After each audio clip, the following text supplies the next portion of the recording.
my dad's dope. He actually he was always there. He was probably a lot different than a lot of other fathers. My parents, of course, are divorced, and my dad wasn't a weekend father. It wasn't like, we drop him off or we drop the kids off on Saturday at McDonald's. It was after work, he came by every single night just to say hey and check on everybody. Probably sit around for about an hour or so, and then be on his way. But he was always present. The most important thing, whenever I talk about my dad, and for everybody that knows, my father, it was always the Sunday mornings when he packed up the van full of, my cousins, me, neighborhood kids, and we would go out and play baseball. And he, bought hot dogs and juice. But that was his thing. He always wanted to be, my dad and everybody else's dad too. So he was a fill-in for so many other people. I am more affectionate with my son. I think that was a piece that I miss with my dad.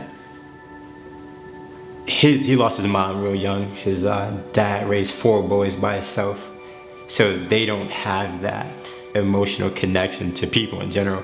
They have issues with it. But for me, even recognizing that in him, I always said with my son, I wanted to be more loving, more caring to him, and more openly affectionate with him. So he, always knew how I felt about him.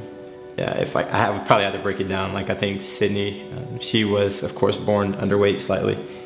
And my first interaction with her was in the hospital, and it was like, she's not warm enough. They needed to warm her up, so of course they make you take your shirt off, and she lays on my chest to kind of raise her body temperature, and that's that really first bonding moment. And then with Trip, honestly, after his first soccer game, it was like the coolest thing to really see him out there playing. And I'm big on athletics, so I loved it. And we went and had dinner together, and it was so cool. It was like, just that moment where we start to see that father and son relationship building. So.